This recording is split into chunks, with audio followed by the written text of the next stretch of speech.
Welcome, everybody, to the Aussie Suns Fans podcast. We are season 2, off-season, episode number 2. I am joined today by our usual suspects. Hammo, how you going, buddy? Good, mate. How you doing? Boyd, how are you doing, my friend? Very well, buddy. How are you? Excellent, and always awesome to welcome Trev back. Trev, we've missed you, buddy. You haven't been on for a while. You're here to replace Nate, which is a massive upgrade from our perspective. So welcome along, mate. Thanks, Gav. Always a pleasure to talk some Suns hoops with you legends. And as we'll get to, there's been a little bit happening in the last week or so, hasn't there? Yeah, just one or two things. And we haven't told you this yet, but because you are Nate's replacement, you have to edit, upload all the videos, do the whole lot after this episode. So good luck with that. We will move on. I'm going to do something a little bit different before we start because I always forget at the end after about 9 beers. Hammo, where do we find you on socials, all that sort of stuff? You'll be looking at Sir Hammo on Twitter. Lovely. Boyd, where do we find you? Boods83. It's Boods, but whatever. Trev, where do we find you? At TrevyG82 on the Twitter sphere. So, yeah, give us a follow and look forward to having a chat. Lovely. And you can find me at Guesswork Gav, but I never use it. I just use the Aussie Suns Fan Twitter handle, really. At so Aussie Suns Fans. Just follow that one because we all know that's where the magic happens. Let's go straight into some general discussion. I've just got a couple of topics here, 4 of them to be precise. Just want to touch on them, get everyone's opinion. We'll move on and go into some thumbs up, thumbs down. Then we'll just touch on as Trev mentioned before, the news that there is quite a bit happening. So we will talk about that main topic in the off-season trade and free agent suggestions part. And also something that nobody else has done yet, I don't believe, in all of the Suns pods I've listened to. We're going to go back and look at the jerseys that were basically announced for next season and just get everyone's opinion on those jerseys. So I don't think anyone else has done it. So we'll be a standout in comparison to everyone else because that's what we do here on the Aussie Suns Fans. Break the mold. General discussion. So, guys, obviously some movements already over the off-season. Let's talk about the ones that, or a couple of the ones that have not gone our way, which is number 1, JaVale McGee, moving on to the Dallas Mavericks for, I think it was 3 years, 20 mil, something like that. 20 mil. 21 mil. Thoughts about JaVale moving on? Boyd, let's start with you. Yeah, thanks, mate. Initially, I was a little bit upset, and I think I said in our last podcast that I thought that was going to be the way that it went. Referencing an interview he'd done at his baseball game, where he sort of spoke about getting his true value out there in the market. But yeah, look, I was a little bit upset to start with. I was happy with him because he got that long-term deal at the end of his, in his twilight, and I thought, fucking good on you, man. But then I thought, nah, the fucking Mavericks of all fucking teams, don't do that. If we had to beat the Mavericks, well, fucking okay, but it's still a little bit sore for me right now, and I didn't care when he did it Lakers to Warriors, and he's done it when other people do it with other teams.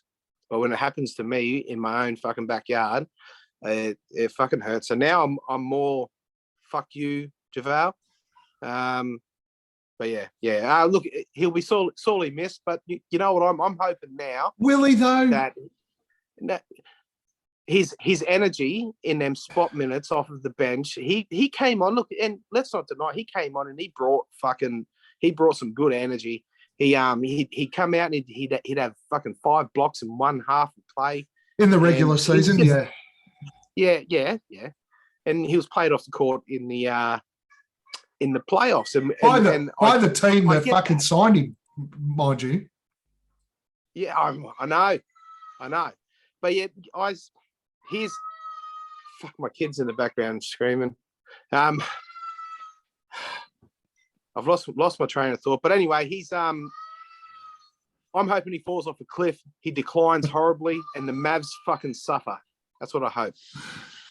Yeah, well, he's put himself in the loop. He's apparently going to be the starter at the Mavs. Hammo, what's your thoughts on the moving on of JaVale McGee? Oh man, it sucks. I'm going to miss that guy, man. You know, he brought more than just his game. He brought the team atmosphere, the energy behind the scenes and stuff. I think it's a huge loss for us, man. But I'm glad he's got his money, like Boyd said, towards the end of his career. And yeah, hopefully he can stay injury free and enjoy the after game life. Trev? Yeah, look, similar. When I first saw 3 years, 20, I thought, wow, that's over the odds. If GM Trev was running the show, that's certainly not the deal that I'll be handing out. I think it's always tough whenever you lose a player that you've grown kind of attached to, you know, as we've certainly, most of us have with JaVale. His pre-game work in the tunnel was without peer. And you've seen what they can do in the regular season. So your fear is that if they go somewhere else, they're going to replicate that every single time they lace them up. But as we saw during the playoffs, it was a different version of the great man. He just wasn't the same. And there were a few others there as well. So, look, it is a blow to be lost. But again, and I think I've made mention of it on the group chat, it's hard taking these moves in isolation until the full picture has been revealed, until we've seen what the full roster is for opening night for the next season. That's when I'll kind of judge it. But, you know, at 3 years, 20 million, I'm happy to let him go on that amount. But wish him all the best and hope he has a good one. Just not against us, of course. Yeah, look, I'm a bit the same. It's sad that he's gone. You know, the old tunnel where the best motherfucking team in the motherfucking world, dogs type shit, was great. Reality was, when it came to the playoffs, he got played well and truly off the floor in both series. I still don't think he had any impact in the Pelican series either. Basically unplayable in the Dallas series. He was great for the team. Always will have love for JaVale for what he came in and helped us achieve last year during the regular season. But at $6.8 million a year, no thanks. See you later. More than happy for you to move on. Our second topic of discussion, obviously, we did not extend a qualifying offer to Aaron Holiday, who signed a deal with the Atlanta Hawks. I will reserve any comment until I listen to. Actually, I might make him go last. But Trev, what were your thoughts on the Aaron Holiday loss? I was initially disappointed. I guess, I mean, you always gauge it off your first gut reaction. I thought he was someone that was, you know, he's still learning the caper. So whatever he had done this year, he was going to improve upon next year. Yeah, not quite sure what Atlanta's doing over there. I mean, I'm still shocked at what they got DeJounte Murray for, who I'm very big on. That was just staggering for mine. So not quite sure what the Spurs are doing there. But, yeah, I really think, you know, the Hawks have landed a good one there. Again, it's only 1 year, so he's going to have to be engaged from the get-go, and he's going to be finding it hard to crack that initial guard rotation, I would have thought. But, yeah, I wish him well, and I do think he's a talented player. There's a spot for him in this league. I'm not sure if the Hawks are it based on their current construction. But, yeah, I would have loved for him to have another run around with us, absolutely. Hammo. Yeah, totally. I have no fucking idea what the whole idea was with Aaron Holiday. We got him, barely used him, and now he's gone. So, I don't know, man. Talk to Boyd. He's smarter than me. Boyd. Oh, yeah. Really upset. Really upset about losing Holiday. Now, I can see that we wouldn't offer him the RFA because it ties up a little bit more cap and, you know, just confines us as to, you know, what we can do. But he was always going to go somewhere for a minimum. I just wish that he had have held out a bit longer. I still think now, if he had have held out, we would have brought him back eventually after we made some other moves on a minimum to play I was hoping that he'd take that campaign sort of second guard off the bench. But yeah, look, I think he had a lot more potential than a lot of other punters thought he had. I think he was a two-way player, really fucking good length, a lot of energy in defence. He came on and he hustled. He gave me Javon vibes right from the get-go, and he's just a much sweeter shooter than Javon was. So he had all the tools there, and I feel like all he needed was a bit more burn. I feel, and I think he could have really been a nice rotation player in our system for years to come. Upset that he left. I would have preferred him to go on more money. It seemed because he went on a minimum, didn't he, to Atlanta? Yeah, it wasn't much over. If it was over, yeah, and that part hurts because we fucking could have done that. Anyway, I was much higher on him than a lot of other people. So, but yeah, ultimately, the grand scheme of things is there's bigger fish to fry, and I have him. I would have him fucking 8 days out of the week over Damian Lee, the guy that we picked up from Golden State. 100% I would, Gav. And if you wouldn't, you're fucking kidding yourself. But yeah, carry it. Tell me why Lee's so much better than fucking Aaron Holiday, mate. Please. he couldn't crack our minutes rotation. There's a reason why he couldn't crack the minutes rotation. Hold on. There's a reason why he couldn't crack the minutes rotation, because he would have had zero impact over what the end result was in any way, shape or form. He's gone to the Atlanta Hawks. He's going to be the fourth or fifth guard in their rotation, so still won't play. Basically, by signing with the Atlanta Hawks, he has effectively written off the rest of his career. He's not going to get the opportunity to show anything else because he's going to be behind Trey. He's going to be behind DeJounte Murray. He's going to be behind his brother, Justin. He's just not going to get game time. Look, I love I agree 100%. I love his hustle. I love all that sort of stuff. It's great. Damian Lee is a far better defender than what Aaron Holiday is. Aaron Holiday is a really good defender of somebody on the dribble, but you said he's got good length. He doesn't have good length. He's fucking tiny. No, go check his fucking wingspan. It was much better than Carter. Well, it's not better than Damian Lee, but either way. That's why I sort of referenced it against dickhead. Either way, I don't see the fact that you guys were talking about. It's $5.8 million he signed for 1 year at the Hawks. Okay, well, that's way too much money. Not a great deal of money. No, that's way too much money. No, it's too much for him. Way too much money. It's too much for him for what we needed him for. A minimum is 1.8 to 2.2 million. That's way too much money. 5.8. I think we had $5.8 about $5 yeah, this year. So. Javal was on about $5 this year. So good on Aaron for going out and getting $5.8 million for sitting on Atlanta Hawks bench. Well done. Good luck. You were with the Suns for a little while. You gave us a little bit, but there's a clear reason why Monty didn't play him. I just don't think he was that good. No, it was more so. I think Monty even referenced him not still learning the plays, and if there's any truth to that, I think that's a fucking excuse. That's just an excuse for you can think whatever you want. He mate. just wasn't there. But anyway, the next one is Ish Wainwright. Will we extend a minimum contract? Because I'm assuming that's what Ish is going to get, a minimum contract to bring him in and fill a roster spot next year. Hammo, you can go first on this one. Look, I like him. We didn't get to see much of him. The fact that he's on the Summer League team this year is it's only a good sign. He can get the chance to get in there, learn a bit more, and man, if we can get him for something cheap, definitely. He just wants to play. He wants to learn from what I can see. So why not give him a chance? Boyd.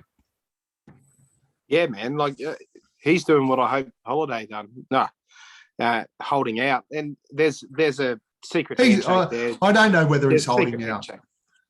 No. He's holding out to other players have attained or traded for, and he's just, you guys do your thing, fill out your top 12 or 13, and I'm happy to come in and be that guy off the bench for you, similar to what I was last season. So I feel like he's got a promise, and I feel like he will be back. Trev? Yeah, I'm fairly similar. I mean, he seems quite engaged. I've seen him at Mercury games. And I actually think, the appearances that he made in the back end of the season, he'd really evolved with that 3-ball. I mean, start when he came in, he was flat out hitting the side of a barn with it. It was flat. It was yuck. But it was starting to get, particularly from those corners, he was starting to get a lot more arc on them. So I'd be keen to see how he goes in Summer League. And if that shot develops, I'm not saying he's going to all of a sudden become a 40% plus knockdown shooter from behind the arc, but if he keeps trending in that right direction, he'll be a handy pickup to play spot minutes around. I still have memories of that Spurs game where he came in and played the small ball 5 and turned the game that was going the wrong way for us. He turned it on its head. So, guys, is that the guys 20 the points in the quarter? No, I think that was one where we were a long way down, and he came in, played the last quarter, and we ended up losing by 6. But like when the bench came in and we were 26 down or something like that, and the bench almost won the game for us. Yeah, but no, I'd be disappointed not to see him back, just based on the scheme of things. It seems a pretty logical move. Totally, man. Totally. I think that Summer League is basically going to decide whether Ish gets his contract or not. I kind of agree with Boyd. You generally don't play in Summer League unless you've got some sort of assurance that a contract's there waiting for you. But I think the fact of the matter is that James Jones has probably gone to Ish and gone, listen, you're going to go into Summer League, you're going to get your opportunity to have a crack. And as long as you do what we know you can do, you'll get your contract. But if you stink it up, then maybe the contract will disappear. But I was listening to another Suns podcast where I might have got an invite to them, but we didn't get through to it today, where they were almost saying that they prefer Ish than Torrey Craig on the roster. Let's not go too far, guys. Torrey Craig had a fucking shocking playoff series. He wasn't great when he came back to us, but he'll settle. He will settle, and he is Torrey Craig is a far better player than Ish Wainwright is. Ish will give us that extended off the bench, maybe some small ball 5 stuff, but he's nowhere near where Torrey Craig could potentially give us over the course. Where TC could be. Yeah. All right. Next topic is Summer League. So we obviously, I think we start Saturday our time here in Australia in Summer League. We play the Lakers. They released the squad today. 3 Aussies on the Summer League squad, as well as Ish. A couple of other names. I don't care. I only paid attention to Ish and the 3 Aussies. And the only other thing I did pay attention to was no Ife Lundberg, which means that I'm assuming, and as per Twitter today, that he may have signed a contract overseas to play. That's disappointing. I was really hoping that Ife would stick it out, get through Summer League, and potentially get a contract with the Suns. But what are your thoughts? Let's go with you, Trev, first. What are your thoughts on Summer League? Do you give a flying fuck? And will you watch? I'll definitely watch. I don't really get too invested in it. I think you're more generally watching for certain players. Look, last year you're always generally looking at your draft picks, so there's a focus on Jalen Smith. Clearly, this year we'll be focusing on Ish, how he goes, but obviously there's a lot of attachment. I'm a big Melbourne United fan, so keen to see how big Joe Lual-Luchul goes, and also keen to see how Dejan Vasiljevic, the Sydney Kings, how his game transfers. Anyone that's watched the NBL knows that he's a bit of a flamethrower and can get going when he's on, but he might be a bit undersized in the NBA, so that'll be interesting to see. And Duop Reith as well. bronze medal winning Boomer. It'll be Of interesting course. to see how he Played transfers for in the as well. Boomers. So, yeah, look forward to how it goes. But, yeah, I'm not going to hang the hat on the result, mate. Just hope they all get through, without injury and have some good performances and it leads to something for them. Lovely. Hammo? Yeah, look, Trev's pretty right there. It's nothing to get too invested in from my side of things, but I love seeing it, man. Like, I used to love watching the Fridge Jack Cooley come out. Man, I wish he was still playing. Will you let it go? Jack Cooley's fucking gone, mate. He's not playing in our summer league anymore. Yeah, I know, but when he was, it was good. Oh, Jesus. But no, it's a good chance to keep an eye. Like, you never know what things are going to happen. You look at people like Chris Middleton. He was playing in the G League before he got the call up. Now he's a champion. You never know who you're going to see in the summer league or whatever's coming up. So it's always good to keep an eye on. But yeah, as far as putting money on it, who gives a fuck?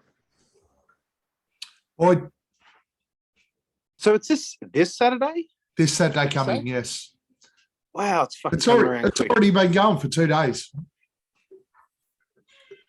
Summer League? Yep.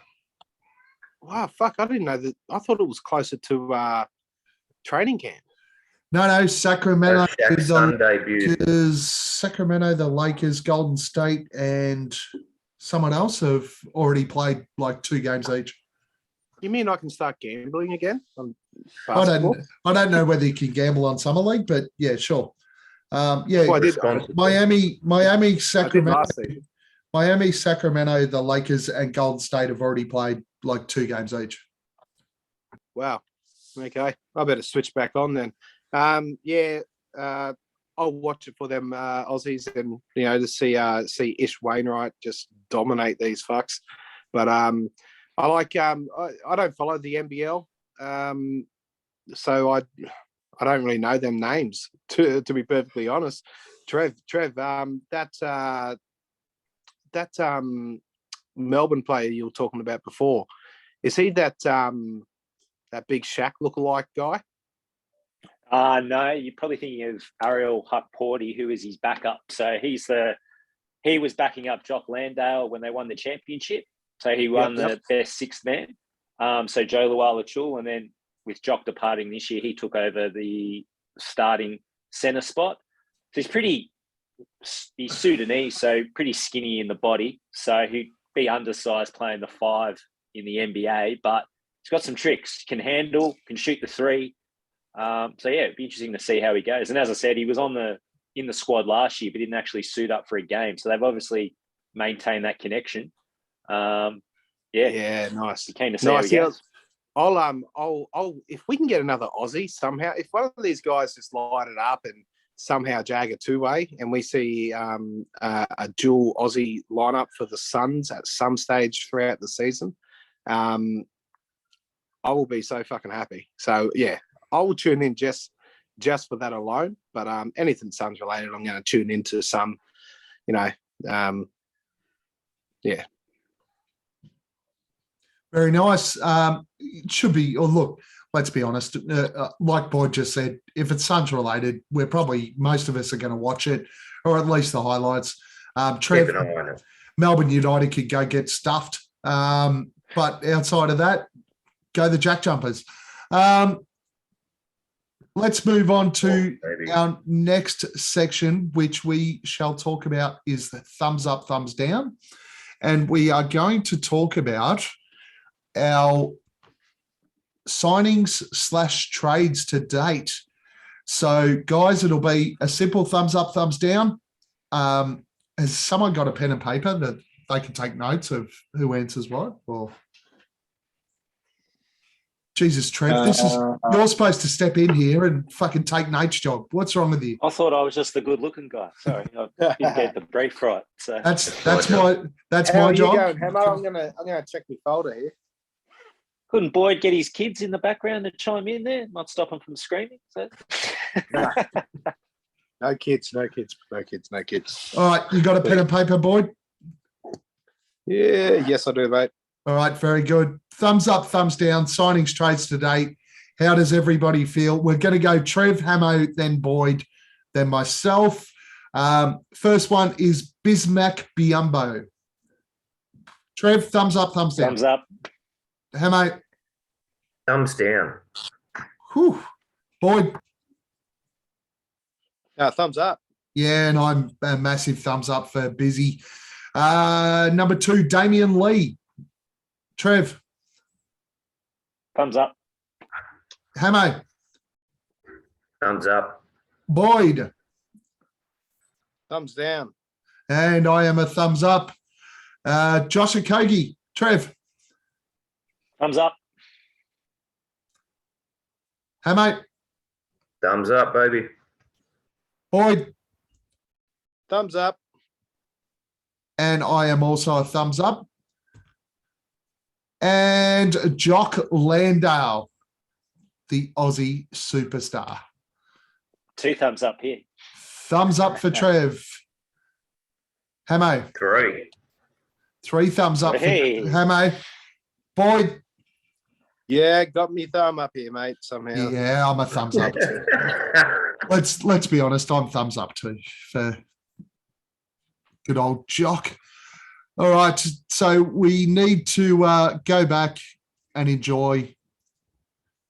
go through everything. So Boyd, this is where you take control. Okay, let's start with Big Busy. Now, Hammo was the only one that went thumbs down. So Hammo, tell us why you're upset about Big Busy, the man who's met the Pope, the man who donated his complete year's salary to build a fucking orphanage or some shit in a fucking the Congo. Tell us why you hate Busy, mate. I don't hate Busy. And there's no joke coming here. I know you think there is. But no, I just don't think he played well enough in the closeout of the season last year to be warranted keeping him. I don't see it. So you don't think a lot of the players didn't play well to close out the season last year? No, not at all. But a lot of them weren't up for contract. So yeah, we're talking about Busy and his contract, and I don't see what he did that was that special last year to warrant him getting the contract. I'm happy he's around, but who would you have preferred to see in that backup / third string center role, Hammo? Did you have anyone in mind on a minimum? not particularly. No, I'm just a little bit strange on the whole idea. You know, like we're sort of penalising Ayton because he didn't play so good in the season and especially the playoffs. And no, that's not accurate at all. We're not penalising Ayton because he didn't play well. We're penalising Ayton. The team is penalising Ayton because they don't believe that he's worth a max contract, and that is proving true. Yeah, definitely. But I don't think Busy's probably worth the contract that we gave him either. $1.8 million. Minimum. No. Put it towards something else. $1.8 million. Put it towards something else. Fucking hell. Right. No. You call it, Hammo. Stick to your guns, man. And if you're right throughout the season, you'll be able to fucking rub all our noses in it. And fucking good on you, man. Good on you. Very small chance of that happening, but yeah, all right. Mate, sometimes you just got to fling shit against the wall and just hope some of it sticks, right? So, Well, like Boyd back in fucking Cameron Payne. I still am. There's no shit on the wall there, buddy. Nothing but fucking. I'll tell you what, the playoffs, there was a lot of shit on the walls. Yeah. Wow. Yeah. We could go on about that for days, I think. Trev, any comment on Bismack, on Hammo's comments about Bismack? No, well, I think you take it in isolation, right? It's all very well to say you wouldn't extend him or you wouldn't bring him back. That's cool. But then I guess you then need to look with what do you replace him with? For mine, and base, I'd probably say it's slightly different from Hammo. I can't see that we could upgrade him with anything better at this point. We may touch on centre options a little bit later, but I guess the only other person that is some interest to me is Yurtseven that was on the Miami bench. I've been impressed with what I've seen from him when he's come in and got minutes. Not all over his contract situation. So, look, that's something. Yeah, I think he's still contracted. For for what busy is, what we're paying him, I think his production was serviceable. His idea, is he going to be, you'll probably see a little bit more now based on how things are trending. But if he's going to be our starting centre, we are going to get into that a bit later on, definitely. So that'll be one to a bit of a teaser there. So that's one to look out for. But no, he's a good human, so I'm happy to have him on board. And I've thought he's shown a bit in patches where we were struggling when he has come in. So Boyd, we shall see. Any further comment, Boyd? No, I pretty much just threw it back to threw some rebuttal back at Hammo when I asked it, pretty much. So that's all good. What about you, Gav? You got something? No. Look, for the contract that he's on, for the human he is, Hammo said he didn't think that his output was high enough, but we paid JaVale McGee $6 million to be fucking useless in playoffs. At least Busy, when he came on the court, actually did something in the playoffs. Just to be clear, I never said anything about his humanity. No, that's true. That is true. But I'm going to let the JaVale slander slide for now because he's playing for the Mavs, Gavin. Well, he was, let's be honest, Boyd, in the playoffs, JaVale was fucking useless. Let's be honest. And anyone who thinks he wasn't is fucking kidding themselves. He was terrible in the playoffs.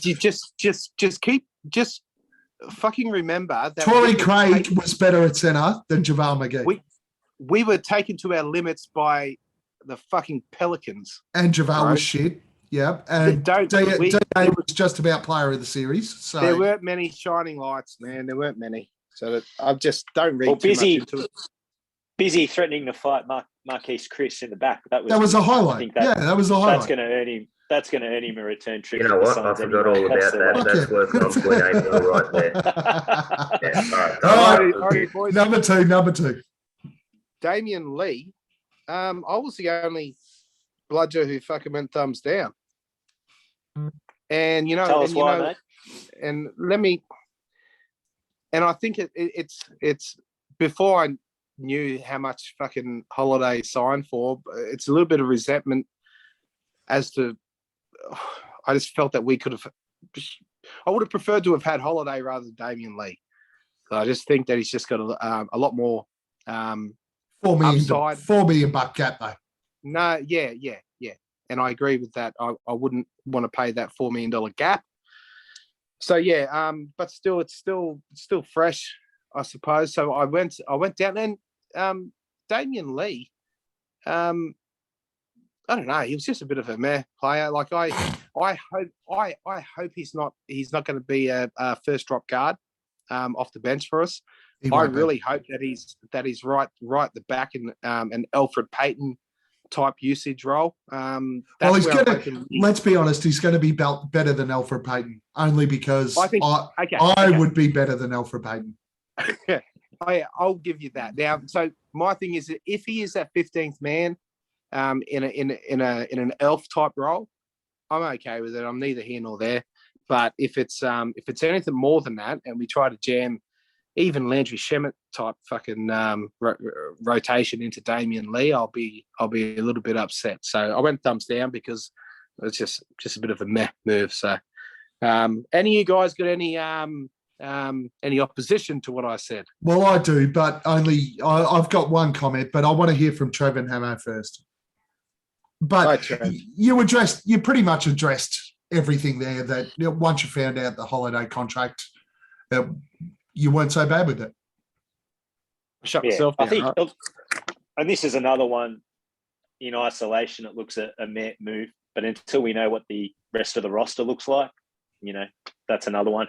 I actually did a bit of a squeeze into his stats, and I was surprised. He's had 2 seasons where he shot just under 40% from 3, not on any high volume attempts. We're talking, 3.5 a game. But that's something couple of game winners aware of. So, look, I don't think he's going to be the worst. He's, got some solid IQ, comes from a decent program in the Warriors. So I think it'll be a good signing. And look, we haven't, committed the world to him. He's there on a 1-year. So we're keeping the flexibility open, which I like from that point of view. So we'll see how it pans out. So at least we know that he's engaged, needs to play well for that 1 year if he wants to get further work. So something that I always like. Hey, mate. Man, when Boyd said, picture him just being like Elf, I just pictured Will Ferrell jumping up and down in an elf costume. Look, he's a veteran, man. He's going to bring that Steve Kerr mentality. Someone might have been in our chat, or it might have been something I was reading today, said he did everything that Steve Kerr asked of him. Now, that's good. Yeah, that's the kind of guy that we need, someone that's going to listen to what coach wants him to do and get out there and do it. And he's obviously not afraid of the pressure. He's used to it. He's been there a couple of times now and whatnot. And so I don't mind the signing. I think it's all right. I think it's going to be helpful to share that veteran sort of burden, so to speak, with CP3. And, give it a shot, eh? Couldn't hurt. So for me, it's number one, he brings us inside info on the Warriors. That's great when we head towards Western Conference Finals next year. Number two, we're one step closer to bringing Steph Curry in as Chris Paul's replacement because he's Steph Curry's brother-in-law. So that's pretty positive. Did not know that. There you go. Well, look, what I will say is you guys win that round because I'm a little bit knowing about the holiday stuff and hearing about his 3-point shooting from you, Trev, and the fact that, inside, I'm a little bit warmer to the idea, but still. Anyway. Next one. All right, guys, moving on. Josh Okogie. We're all thumbs up. So let's start with you, Gav. Tell me about your all your accolades for Okogie. So Josh Okogie is a really, really good stretch defender, can defend multiple positions. The biggest concern is his shooting is not great. He really needs to find his jump shot, I suppose. My biggest fear with the Okogie signing is that this is a Mikal Bridges replacement. Okay, why do you think it's a Mikal replacement?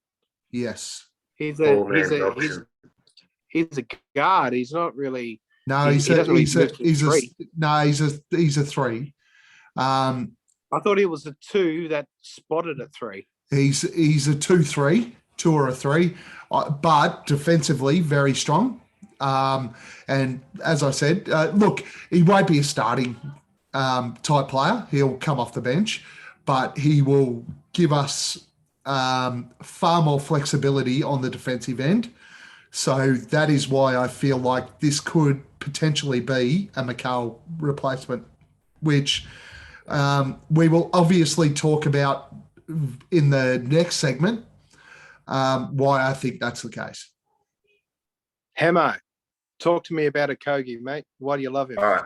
Mine's nowhere near in depth as that. Number one, his name's fun to say.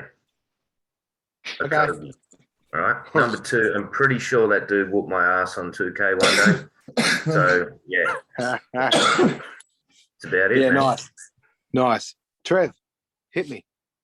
I like what I've seen of him. I mean, as we all do, we watch a fair bit of hoops and you put guys in your memory bank. They don't necessarily have to play well against the Suns, but you've seen them do some good things. Okogie fits this bill for me. Solid defender, which is what we're going to need. Now, I've seen a little bit different from Gav, although certainly what Gav's saying has got merit. Could be a Mikal replacement, but I think if they were all in on him, he would have got longer than a 1-year deal.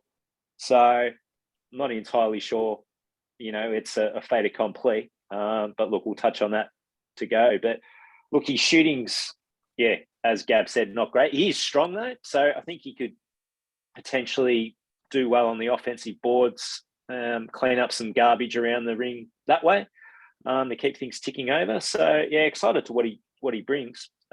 Strong dude, so I think he'll hold himself in good stead and can definitely play some meaningful minutes. Yeah, so for mine, guys, I was a bit worried about his shooting to start, and I think I saw something where this past season has been his down year. So I think similar to what you were saying, Gav, I think it's only a matter of him finding his shot. I think he was a 39% three-point shooter previous to last season's stats. So I think that's I think that can come back, and playing in a Sun system where I feel like you'll get more open, easier looks. I think that could go back to that 39%. So shooting I'm not too worried about, and plus, I mean, ultimately we could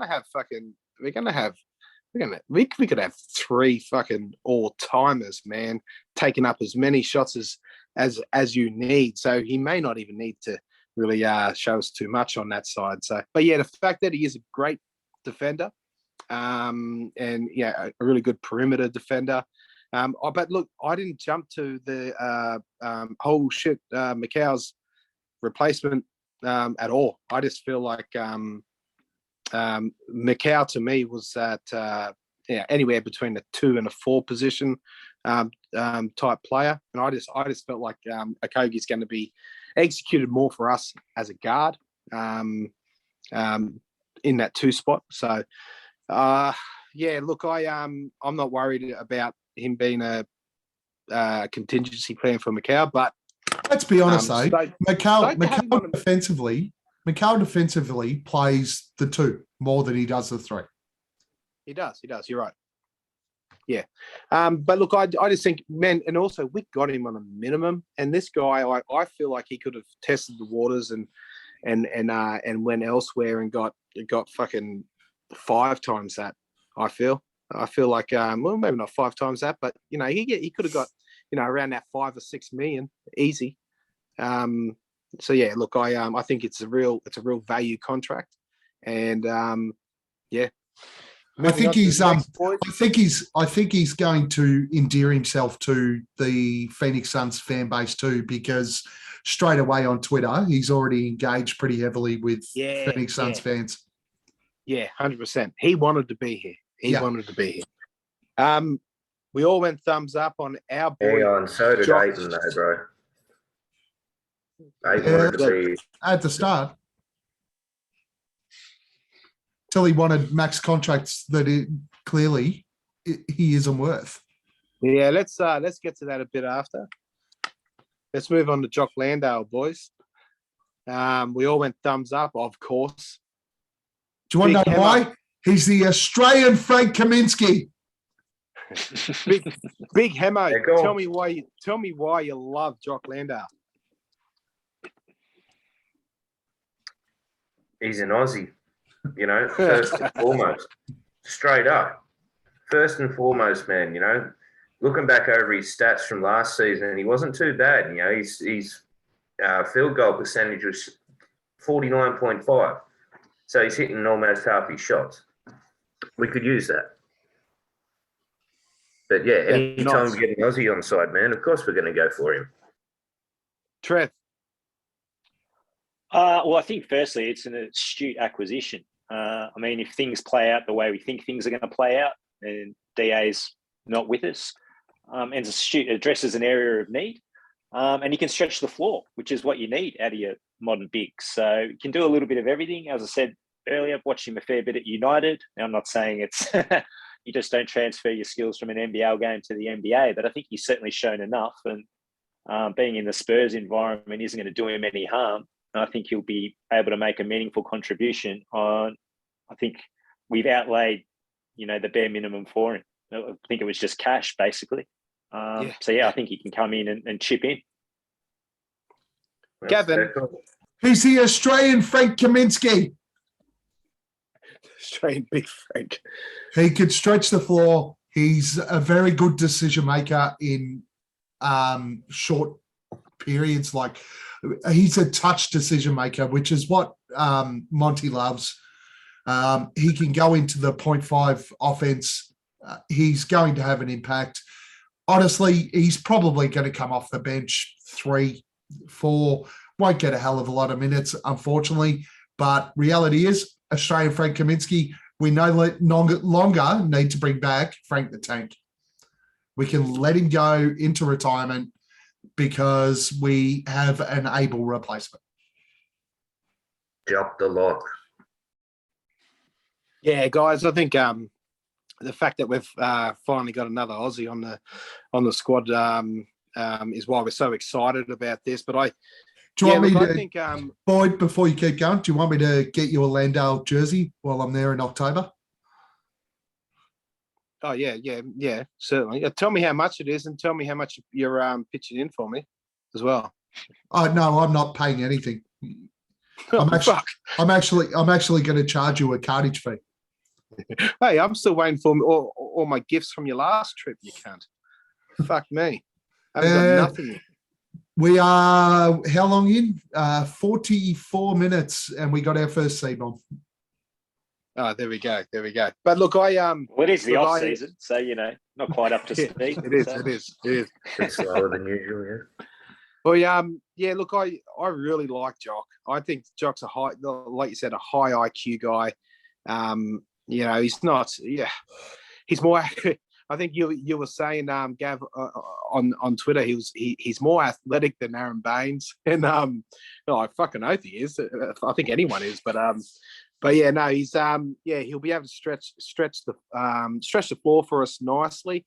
I'm really interested to see how his rotation minutes play out, because I feel like he's coming into the position that Biombo was in last season, and Biombo is moving into JaVale's position. So we've got our 2 and 3 there, but I just feel like Jock's going to give Biombo a run for his money, and could see him getting that second center spot before the season's out. So I'm excited to see that internal battle for minutes between these two guys. I know that they offer distinct differences in what they give to you on the floor, but yeah, I can just see Jock winning over the Phoenix fans in Arizona, and just and winning over Monty as well, just being a laid back guy. He goes out there and puts his fucking head down and his bum up and just fucking gets to work. So I'm really excited to see it. And that, guys, that brings us to the conclusion of thumbs up, thumbs down. Great segment, as always. Well done, Boyd. You've done beautifully. I may have to replace Nate with you. I know. Okay, next segment, we're going to go off-season trade / free agent suggestions. Now, I know what I had at the top of this list, but we might just throw that one down to the bottom. Should we? No, because the other two run into it. All right. Kevin Durant.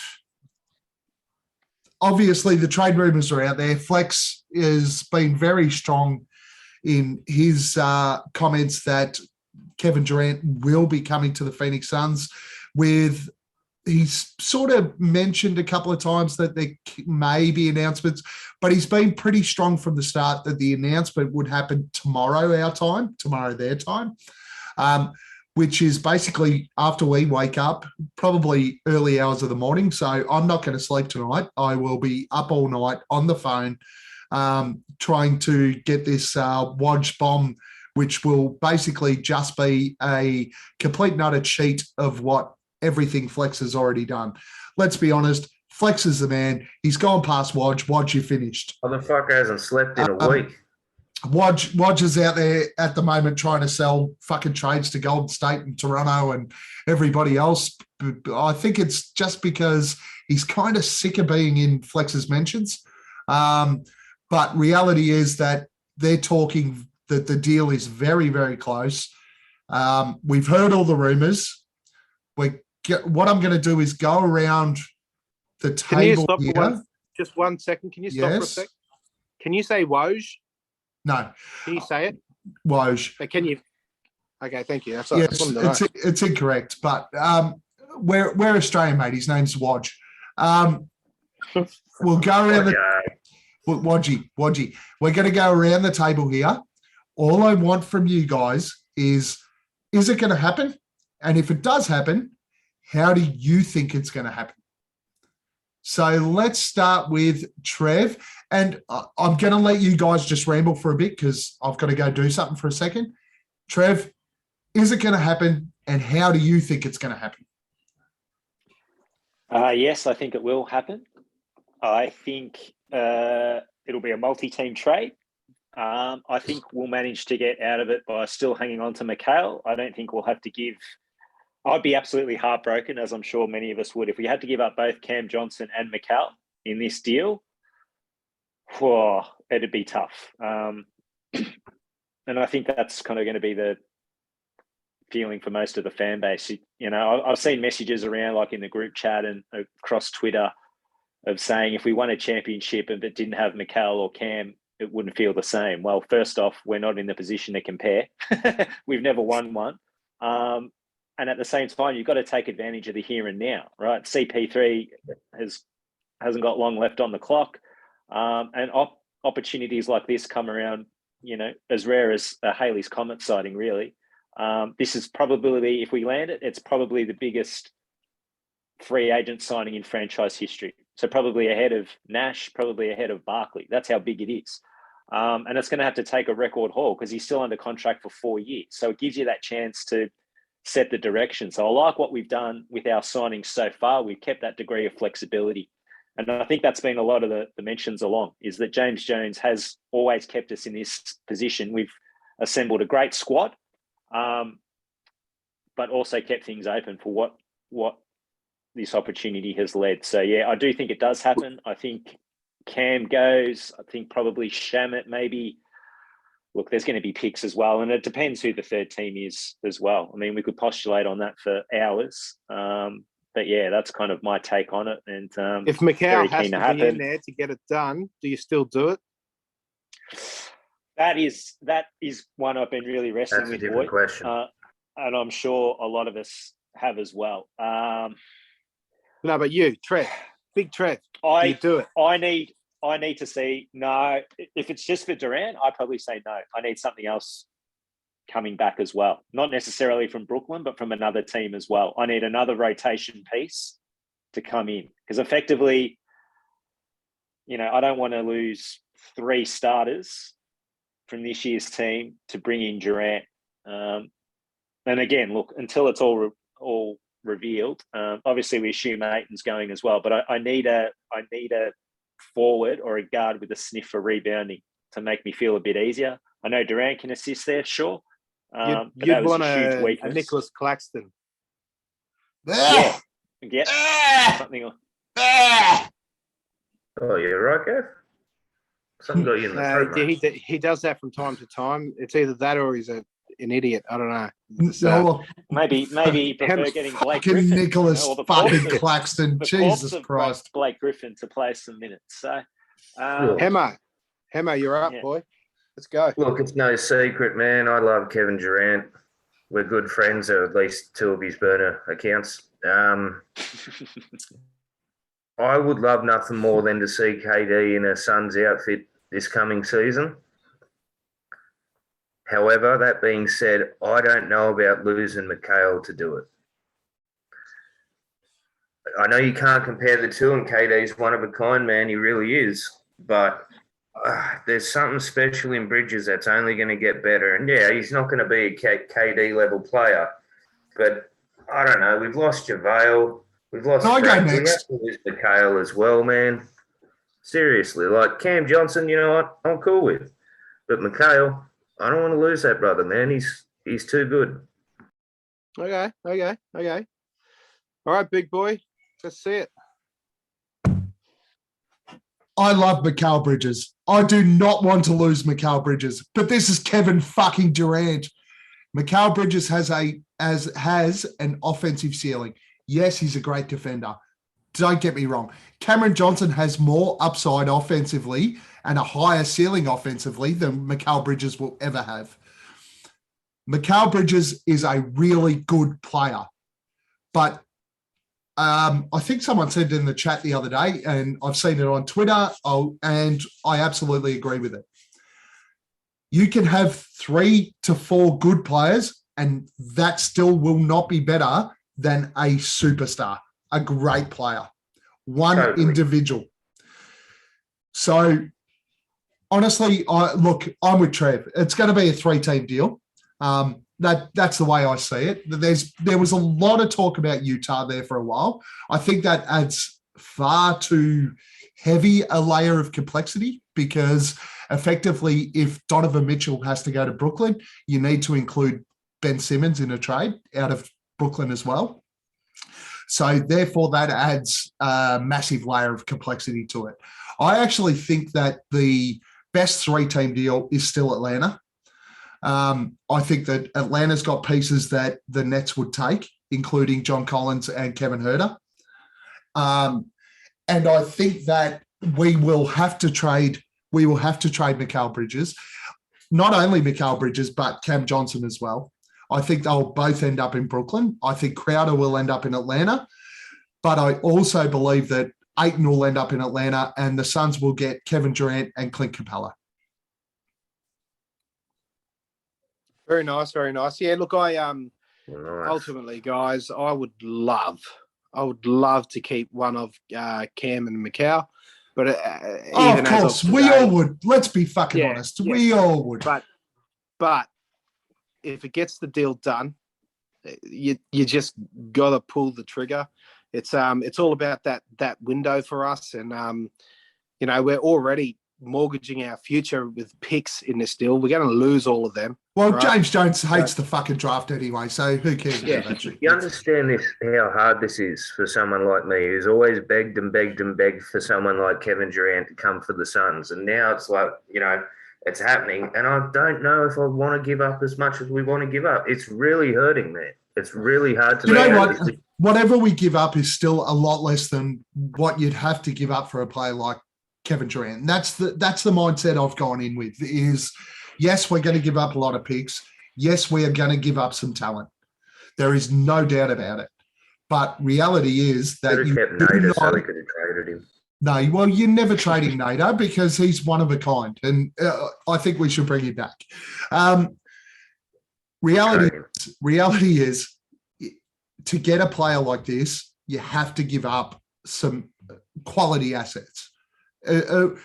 Draft picks are great, but if we don't give a fuck about draft picks, are Brooklyn going to give a fuck about draft picks?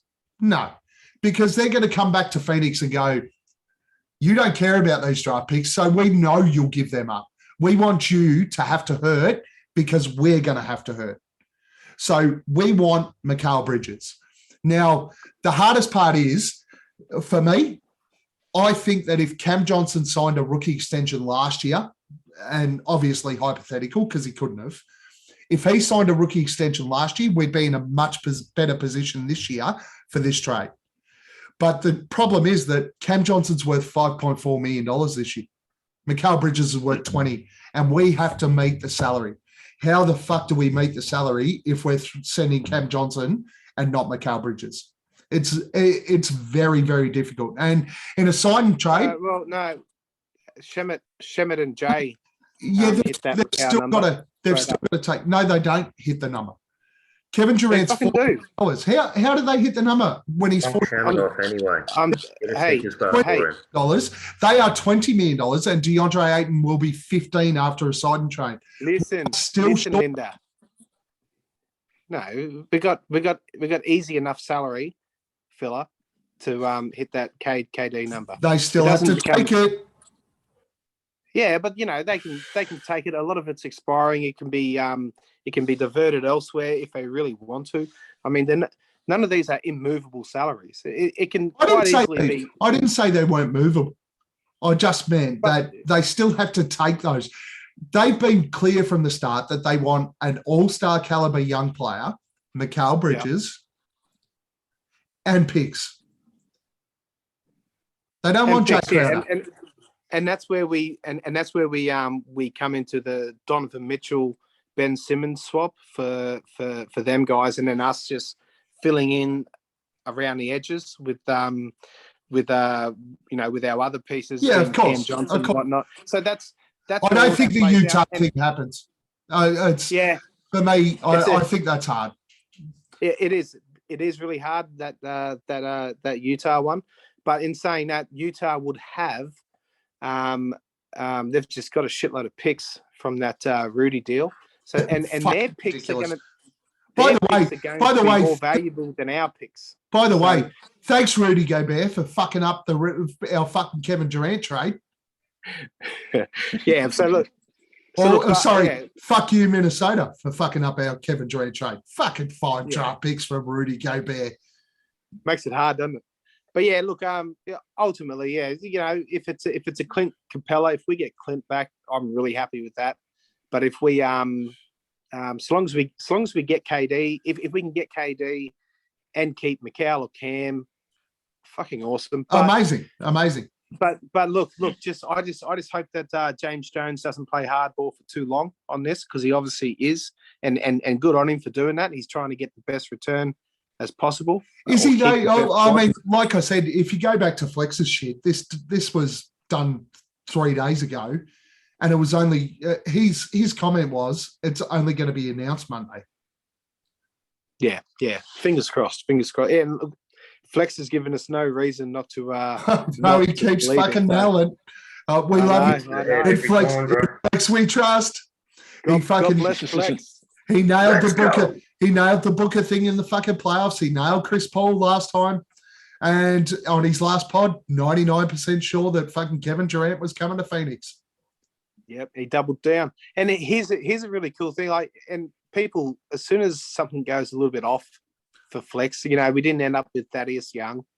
But in saying that, all the national media guys fucking after Flex mentioned that, were all saying that there was interest from Phoenix in Thaddeus Young. So all these naysayers out there that just like to fucking hold out for something to hang shit on this guy about, they're Well, I want to make a comment on that. Straws. I want to make a comment on that.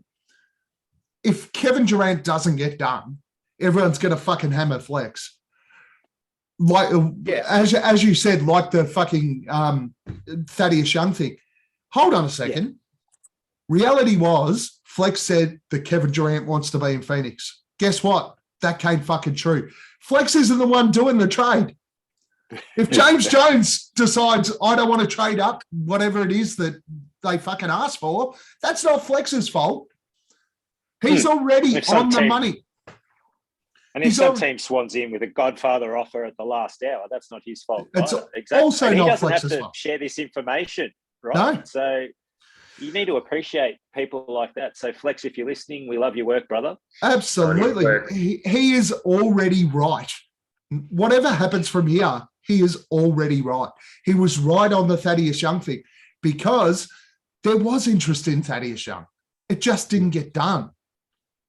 And Flex listens religiously, and he needs to take on this insider gig full time. Someone needs to give him some money and get him on a retainer of some sort, so as we can tune into him a lot more often. Maybe we can create the Aussie Suns Fans Pod Network and start to ISPN.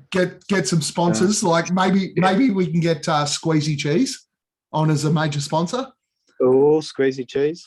And we could start kicking some coin towards Flex as our American correspondent. Yeah, let's fucking do it. I like Flex in the field. Absolutely double the viewership yeah. instantaneously. Well, what do you think that Flex would think about our starting centre options or our free trade options coming up this year? Oh, Jesus. Have a look at the fucking transition from Hammo. We're moving in. Yeah. Everyone finished with the KD comments? Yeah. Let's get on with it. Next one, I did put it down, starting centre options. So at the moment, our centre rotation is Dario Saric, Jock Landale, and Bismack Biyombo. Now, I've already made the claim. I think Clint Capella will be on the Phoenix Suns roster next year. I think he'll be part of the trade. So, but I'll take that out here. Let's say that's not going to happen. What's our best option at centre for next year? Free agent market or internal if you're happy with what we've got. Boyd, let's start with you. So if we don't make any more moves and DA's out of the picture, I think we 100% we start with Dario. What if we can make moves though? So if there's a free agent out there that you'd like to pursue, who would it be? Thomas Bryant? Yeah. Thomas, and we had a chat about this earlier, Gav. If we do indeed have that full MLE because of the cap relief we've had at the let's explain that to people right now, because there's been a lot of pods, a lot of discussions about the MLE being about $6.5 million, but that's not entirely true. Yeah, basically, I think Gerald Bourget was reporting that our MLE, because of where we were in regards to being over the cap, was that 6.4 million or 6.5 million or whatever it was, and that was true at one point. But I think with the recent movements, and you drew light on this earlier, Gav, I think we're now eligible for the full MLE, which is 10.4. Yes, it's just over that 10 million mark. In which case, but only in one scenario. We are only eligible for the full MLE if we sign somebody to that MLE before we sign DeAndre Ayton to a sign and trade. Exactly. And that's when we get Big Thomas on that deal, on a similar scale deal as what we got Jay Crowder with the 3-year 33 million or 31 million. If we get big Tommy boy on that, I would be absolutely stoked, because I think he's got a lot more room to improve, and yeah, I like the guy. So in that case, I would see Big T there, backed up by. And so for just to follow on for that, because we're on that topic, guys, if you're waiting for the Durant announcement, expect a signing announcement before the Durant announcement happens, because we will need to sign a Thomas Bryant or anybody else to that $10.4 million a year MLE pre any trade announcement for a sign and trade for DA, Kevin Durant coming in, whatever the case may be. I just wanted to throw that one out there. Yes. So that's where I sit. On to the next. Trev? Well, I mentioned it earlier. Someone, I guess, a little bit out of left field. It's Omar Yurtseven from Miami, who doesn't have any guaranteed money as of yet. So June 29 of this year is when they decide if they convert it into his second year. So he's on about 1.7, 1.8. So I know there'd been a bit of discussion, if it was going to be a 3-team deal or even separate deals about Jay Crowder potentially moving back to Miami. You can potentially bring him back in some way. I think, though, if no other moves are made, I think Frank somehow finds his way back to the fold as well. I think he'll be back. And it'd be hard to argue against. He was playing career best ball before he went down with that stress injury earlier this year. When he dropped 31 on Portland, facilitation with the ball, magnificent. He and Mikal have a real connection. So, God, let's hope that Mikal can stay and Frank can come back to keep that going. I think it's huge. Look, I think if we all just step back a bit, what's happening with DA and so forth, the prototype for a championship team would tell you that you can't afford to pay a non-MVP center max money. Now, I know max money, it's, even more popular than... Let's be honest. What MVP center has won a title? Yeah, that's right. And I think what we also need to be upset is Michael Porter Jr.'s contract is what set all this in motion. If Michael Porter Jr. hadn't got a max, I have a feeling the discussions with DA might have gone a little differently. Yeah. But alas, look, that's happened now, and that's what we need to deal with. So, yeah. But I look, KD comes and, we add a couple of other pieces. As I mentioned in the group chat, guys are going to sign for a discount if KD comes. They'll see a great opportunity for themselves. It'll be something to look at as well. So, yeah, if we don't make any moves, I'm hoping Frank can find his way back into the fold. But, yeah, my left field one would be Yurtseven out of something, just take a flyer on. But, nice. The likelihood of that happening would be pretty slim. I don't mind that. Let's be honest. If KD comes, I'd play fucking Boyd at centre. Hammo. I ain't playing centre either. Look, this is all on proviso that we lose Aiton. There's not a huge market out there. I do like the Thomas Bryan aspect of it. I think it was J Hump put it up in the group chat today, quoting Bleacher Report. If it is Bleacher Report, pull your head out your fucking asses. We are not signing DeMarcus Cousins, you useless fucks. Seriously, wake up to yourselves. Or if you wanted to take a massive gamble, Dwight Howard. Yeah, well, I was gonna throw a couple of names, almost thumbs up, thumbs down, like yes, no answers. Dwight Howard, Boyd, No. Trev, No. Hammo. I can't argue with the majority now, can I? Yeah, I'm a no. Hassan Whiteside. Oh God, no. No. Well, he did okay last year. Let's be honest, he did okay.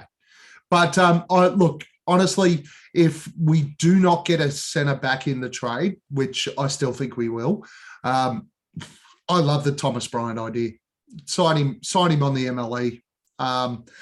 3 years, 8-9 million a year, perfect. Especially if you got Kevin Durant there, it just works. All right, couple of extra. One other option, and I know he's getting a bit old, but if Durant is there, you want someone that's had experience with him, is Serge Ibaka.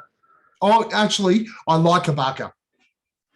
I've always liked him too, Not especially the Ibaka. days at OKC, and that's what I'm saying, possibly getting them two back together. I don't know if he's healthy enough to go, but Injuries are always a concern, but I like they're Ibaka. always good. Especially with the backups we've got. I like Ibaka. Totally. Two men from the Congo. Can't go wrong. All right, couple of other. Three Aussies. We know that the most of the free agency names have disappeared really, really quickly. I'm going to throw some names at you guys, free agency wise. Yes or no? Rumors that I've heard or read, whatever. Carmelo Anthony, Banana Boat reunion. Hammo, Yes. Boyd, No. Trev. Yes, but only if Cam Johnson goes. If we lose our wing rotation, then yes, I would take Carmelo Anthony. Dennis Schroeder. Trev. Chairman Rondo. No, not for me, thanks. Boyd. No fucking way for Dennis. He just had 31 points today for Germany. Go play in fucking Germany then. Hammo. No, I don't like him, man. I would take him before Cameron Payne. Personally. Yeah, and you know what, Gav? You got a guy there who is probably still fucking butthurt about missing out on his $84 million deal from Lakers, which he held out for. And you're going to see that guy fuck up schemes, trying to get his own on a 1-year deal to try and fucking Just pump up get his Ish to value. smash him.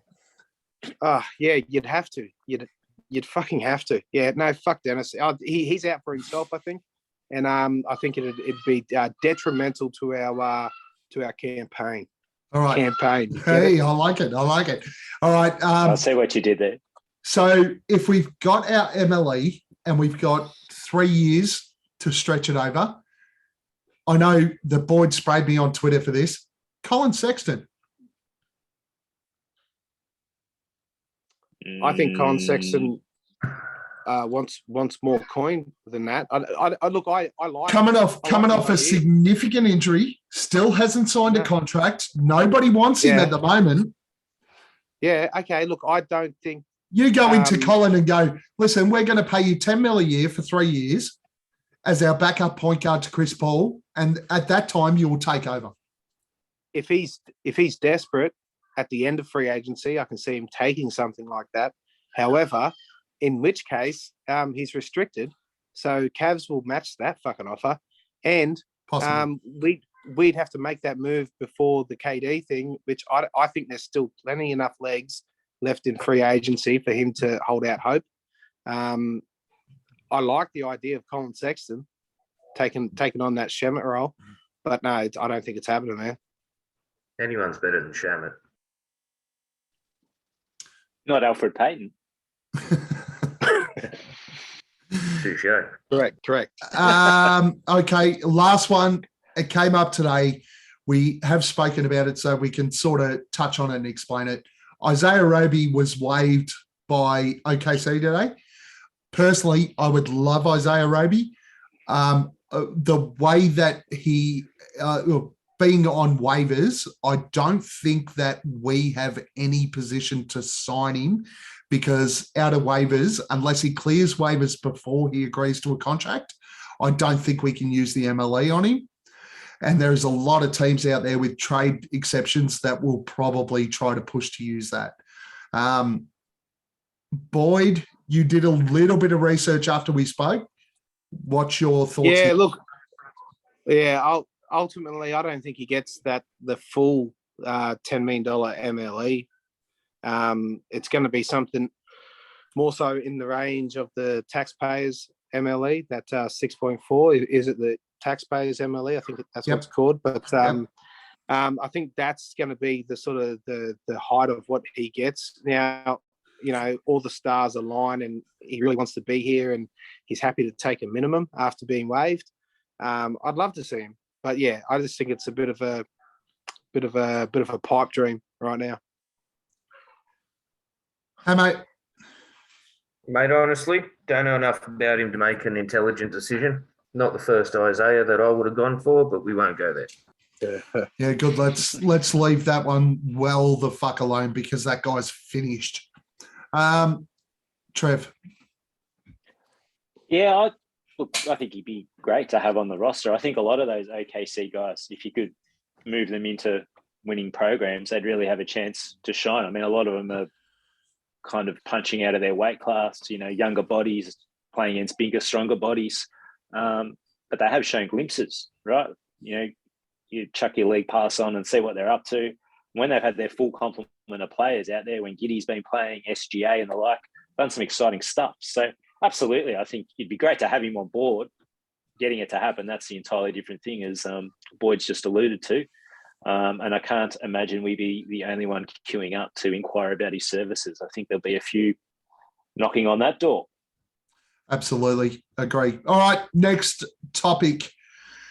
No KD. KD doesn't happen, falls apart, he goes to Toronto or wherever else fuck they're talking about. We all know he's coming to Phoenix, but let's just go through this anyway. Are you all happy to run it back? We don't get KD. No. We re-sign Ayton. We re-signed basically everything we had. Trev, you're not happy to run it back? No, I'm not happy to run it back. And this kind of goes back to something I said after we lost Game 7 to the Mavs. The way in which we lost Game 6 and Game 7 was huge. And clearly indicative, it's not just basketball talent. Something seriously went wrong there. Psychologically, internally, man-to-man breakdown in terms of relationships. I don't know what the hell happened, but it went completely pear-shaped. So to bring that unit back, I think there's a little bit of potentially psychological scarring from how that's fallen out. You missed a step there, though. And I'm not sure how much you've heard or how many podcasts you've listened to or any information you might have, but COVID played a real part in Game 6, Game 7. Yeah, look, I hear the COVID, but even, I don't know, there was, and look, it affects everyone differently, sure. I don't know, some of the body language that was all coming out, the whole thing, what happened with DA, all of that stuff didn't sound great. You had COVID. You weren't shitty when you had COVID? Oh, yeah. I was pretty shitty.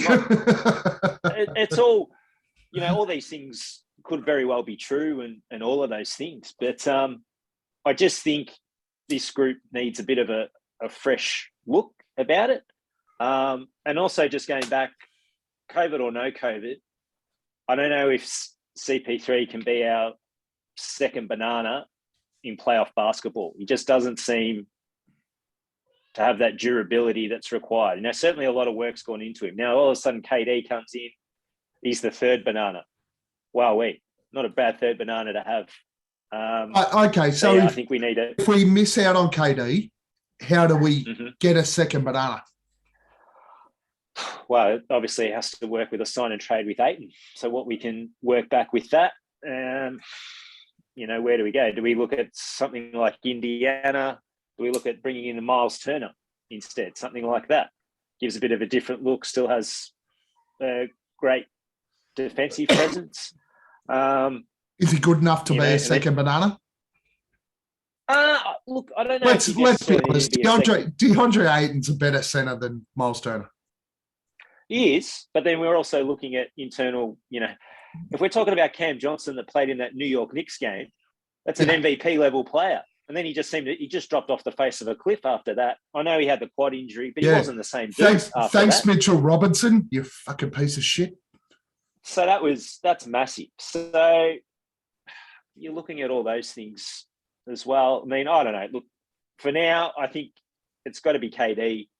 It's KD or bust for what you. We need. KD or bust. Yeah, just the way like some of the other things are starting to take shape. I mean, the Clippers. I mean, I think taking that fly on John Wall, I still think he has a bit to offer. And now this Twin Tower fiasco in Minnesota, it's bizarre. Well, forget that shit.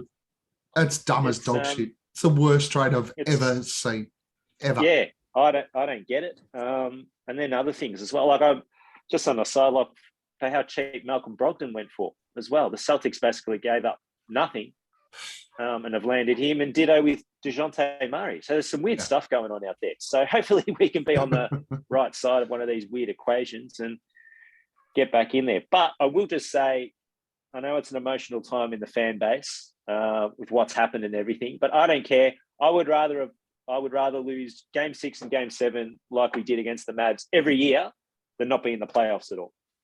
It's so good to be back in playoff basketball after being in the wilderness. I would not swap it for anything. I am taking last year's season over the 19-win season every fucking day of the week. Absolutely. So sometimes you just need to remember where you've been to appreciate where you are and where you're hoping to get to. So that's where I'm at, brothers. Hammo, are you happy to run it back if we don't get KD? Something's going to have to change, man. And unfortunately, I think it's going to have to be Ayton. Stuff's already changed, let's be honest. But no, something bigger. You know what I mean? Like whatever's going on with Ayton, the trust isn't there anymore. I think it's broken beyond repair. Yeah, KD or bust, man. Nice, Boyd. I'm happy to run it back to a certain extent, knowing fully well that it was during last season we were talking about the upside of our young core, and I just expect for them guys to make leaps, but also knowing that if we run it back, we're extending Ayton, and who I believe would have tremendous trade value outside of a sign and trade situation where we can only take back 15 million. And I believe that by the trade deadline, we could get a really nice piece for him if he still wants to play elsewhere. But I just feel like we have enough. I wouldn't look. The whole KD thing has us all heightened right now to a certain extent. We right now it's fucking KD or nothing. But let's not forget where we were last season with this squad, and we've already made some changes around the fringes, which are nice additions. I feel with that core taking another leap, which they're right. Some of these guys aren't even in their prime yet. There's still a lot of room for improvement internally if we do run it back, and we still have a lot of means to make a blockbusting trade by the deadline if needed. But look, I'd be upset about Durant for a little while, then I'd probably fucking get over it, and I'd get right back into the full run it back Suns. So that's me. Spot on. I'm with you, Boyd. I'd be annoyed that we didn't get KD. I'd be annoyed that we didn't make a big splash for a couple of days. Then I'd get over it. Yeah. What we forget is this side won 64 fucking games last year. And then there was clear issues in the playoffs, no doubt about it. But reality is this side won 64 games. So if we ran it back, I wouldn't be upset. We would still be a top 4 side in the West. Guys, and here's a little caveat to throw in there. Just flick things around in your mind for a minute. And imagine if last season had have happened first and then the final season happened this season just gone. We'd be pumped as fuck. We'd be pumped as fuck to run this back. Yeah. Hey, just that little sliding door moment. Just think about it for a second. We would be pumped as fuck to run back as much of this shit as possible, and it would just be slight tinkering. Now, I know that didn't happen, so let's not fucking think about it. But we're not that far removed from this squad doing what it did and being up in a final series. So if you just do that little switch for a second, you can get your mind thinking right about running it back for a minute. So it's a little practice I like to do, a little Woosah thing to think, okay, if things have slightly different, I can feel better about running it back. So yeah. Well, yeah, that got a bit stupid, but I do agree though. I do agree.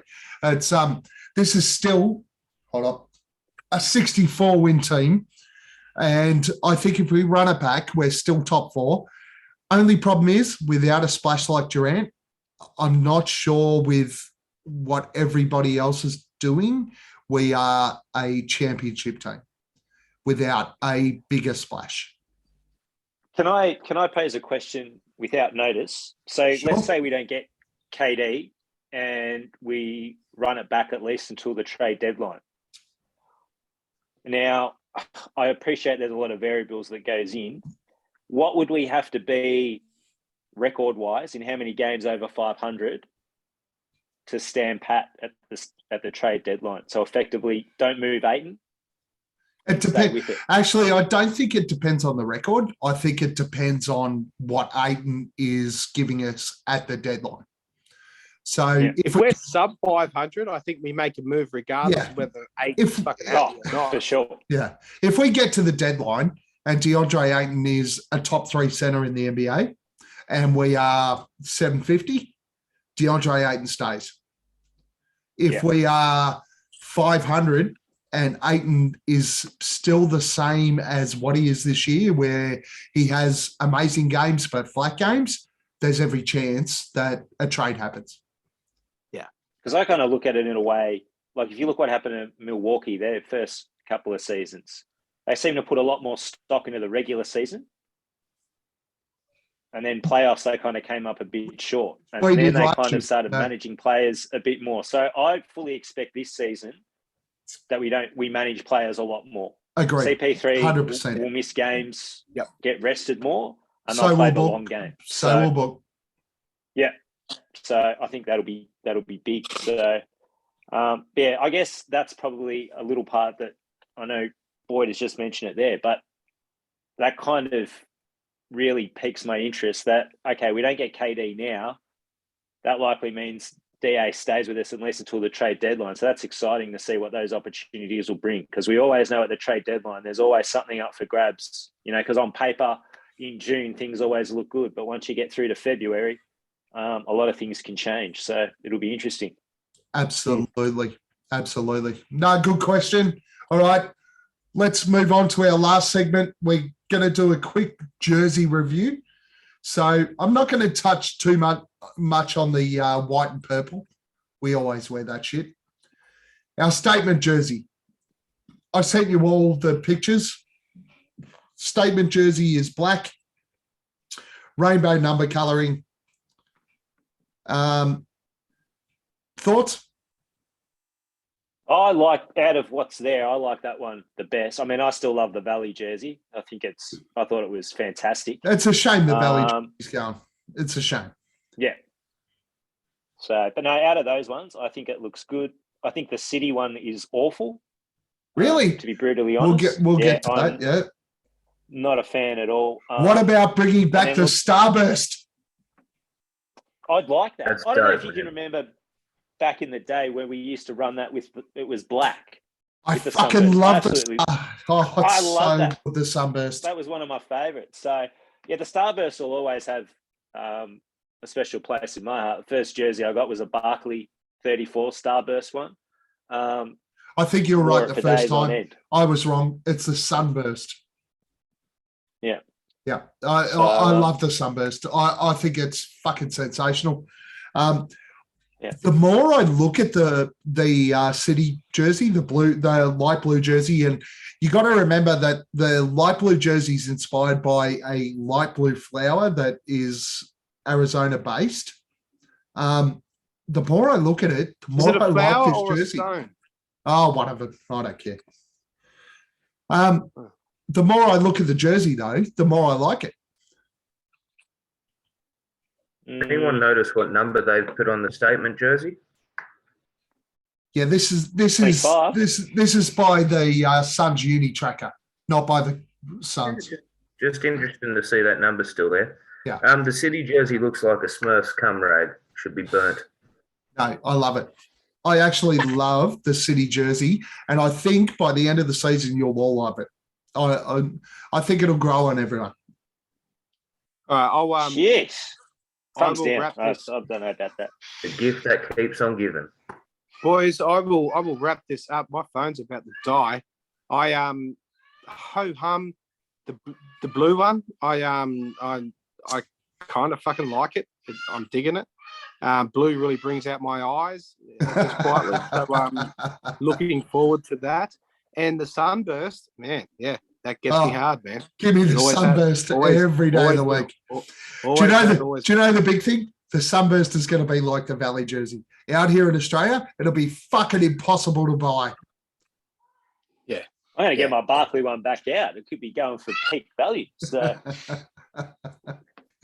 No, I'm looking forward to these jerseys, but I do agree with you, Trev. The Valley jersey is like, honestly, I hope they bring it back. It was such a good jersey. Guys, I'm gonna have to. I'm just about to. I'm gonna wrap it up anyway. So, Boyd, any last messages for the fans out there? Oh man, yeah. No, I don't. Just fucking wrap it up. Very nice. Hammo, any last messages? It's good to be back, and fuck you, Ben Simmons. Might be your son in the next couple of days. Trev, any last messages for everyone?